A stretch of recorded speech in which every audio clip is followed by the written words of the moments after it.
Good morning, everyone. This section is to introduce the second unit of paper 1. Your second unit start with rigid body motion and mainly about the rotational motion of a rigid body. So we have to know what is a rigid body, right? Rigid body is a body whose particles preserve their relative positions when an external force or torque is applied on it. There will be no change in the shape or size of the body. And when it comes to the rotational motion, a rigid body is said to be in rotatory motion when all the particles, except a few, rotate in circular orbit of different radii around a fixed line. And when we are talking about the rotational mechanics, we have to be used with some basic terms such as angular displacement, angular velocity, angular acceleration, and the torque. Angular displacement means it is something similar to a linear displacement. In linear motion, angular displacement we are measured in terms of radian, and it will give you the direction of the body, and it is a vector quantity.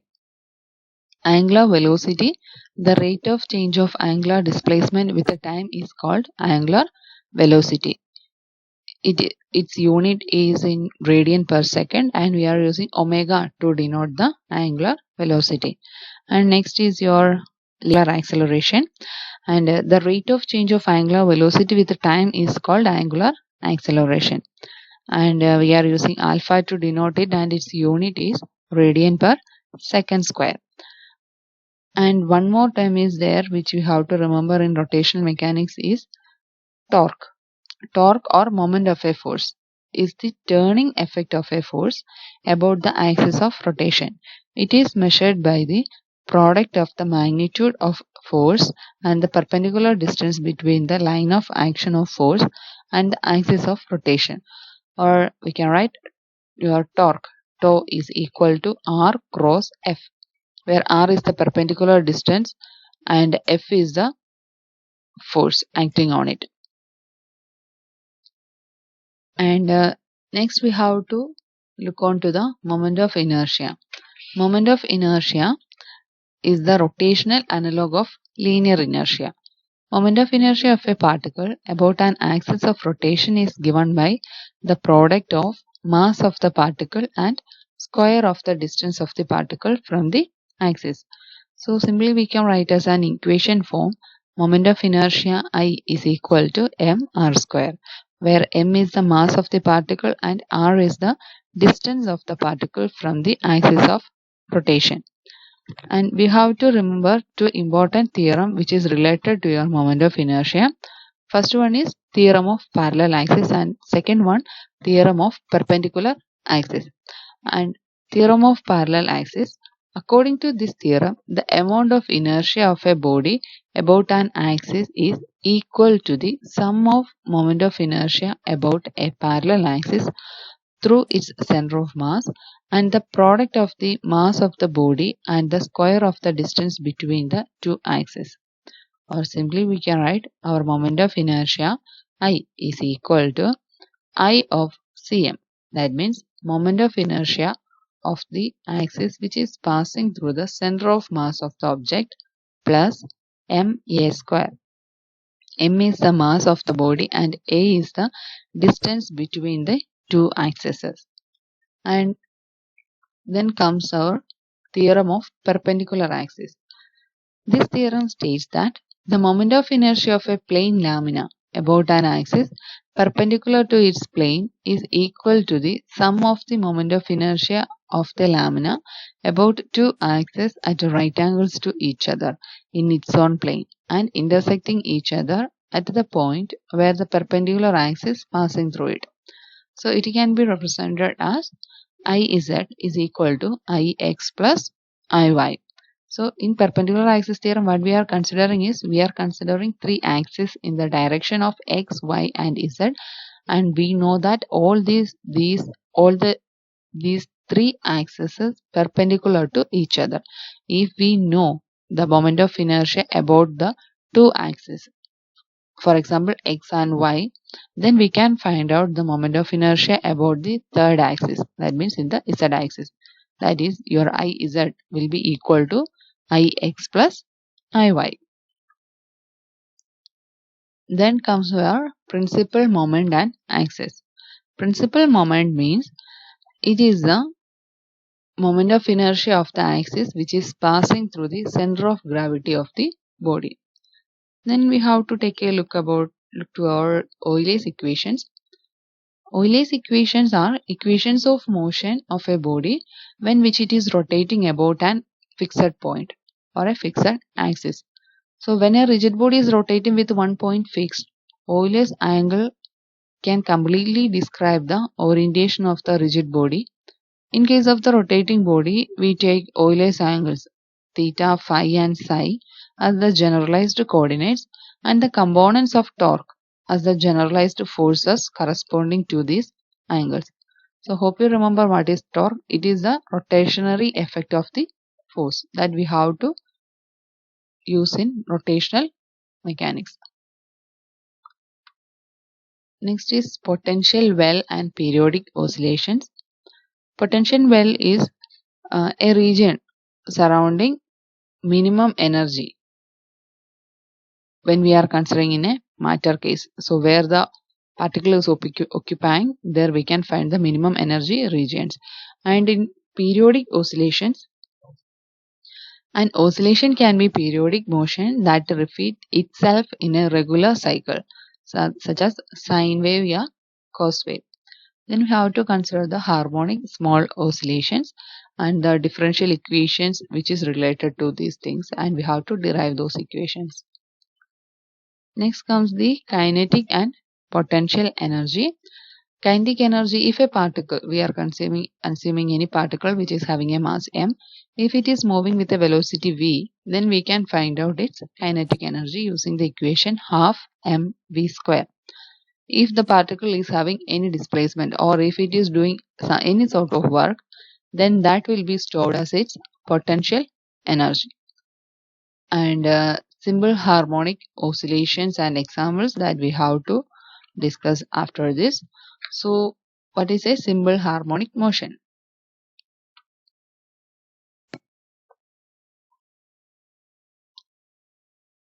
A particle is said to execute simple harmonic motion if it moves to and fro about a fixed point under the action of a restoring force which is directly proportional to the displacement from the fixed point and is always directed towards the fixed point. So when we are discussing this simple harmonic motion, or simply we can say SHM, when we are discussing about the SHM, we have to compare it with our periodic motion. In periodic motion, there was just one condition. It have to repeat itself after equal interval of time to be periodic. But in simple harmonic, it have to repeat in a to and fro motion about a fixed axis, and there should be a restoring force, and that restoring force should be proportional to the displacement. So that is the factors which is differentiating these periodic and simple harmonic motions. So when we are considering the examples or when we are considering the oscillations, we have to remember this. How we can recognize, is it a simple harmonic or is it simply a periodic motion?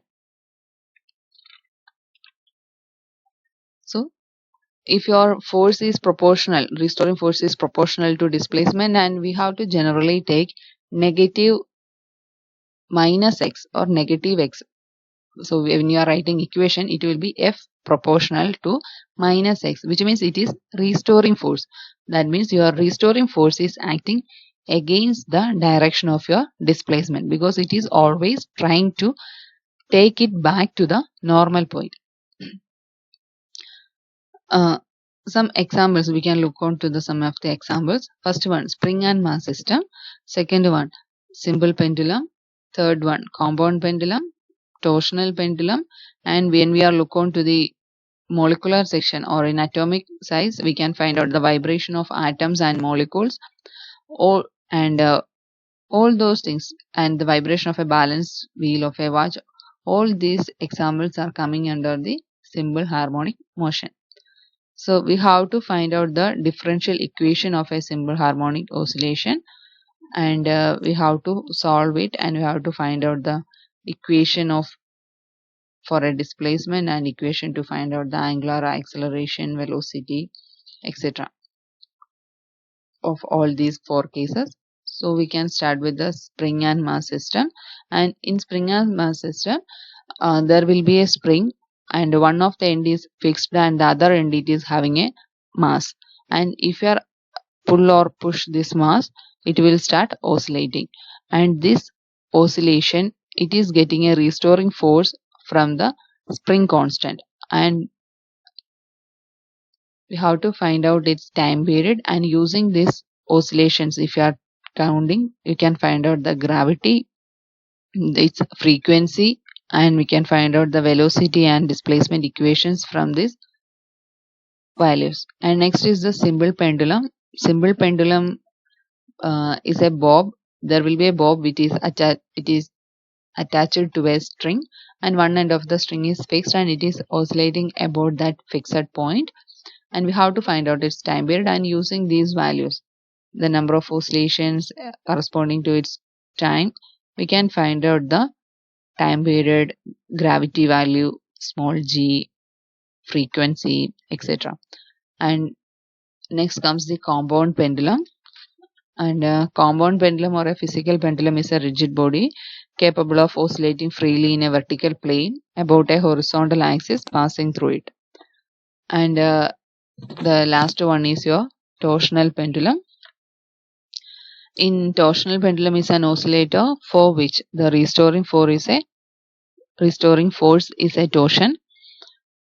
Torsional pendulum consists of a disc-like mass suspended from a thin wire. When this mass is twisted about the axis, the wire exerts a torque on the mass and tending to rotate it back to its original position. And here in this torsional pendulum, we are counting the to and fro twisting of the disc. And we have to do all these simple pendulum, spring and mass, compound pendulum, torsional pendulum, all these experiments is there in your practical lab, and maybe you will get more familiarity if you are doing this in your lab activity. Okay, and we have to find out the time period, its moment of inertia, and how the length. Okay, when you are considering the equation, you can see how the time period is depends on its length, how the gravity is depending the length, and what is the frequency, and how we can make the difference in equations, and all those things are coming under this section. And you have to find out the equation of motion of the four of these things. And when we are considering these oscillations, one more thing is there. Normally we are finding okay, if there is no external force, your oscillation should continue infinity, but it is not continuing to infinity because some forces are there, or some forces which is acting on the system against its oscillations. That is why if you are observing an oscillation, after some time it will start decreasing its amplitude and it will comes to a rest position due to the resistance of the air, or maybe some other due to the gravity, or many factors affecting it, and all those things are letting it to happen a damping. And that forces which is led to decrease the amplitude, or the decrease in amplitude of the oscillation is called damping. And we have to go through that for the damping of the system and how it is happening, and how we can overcome all those things are also we have to define. And I think that's all things are there for this unit. If you have you got all those things, and I think that's the end of the section. Thank you for listening me. Bye. Thank you.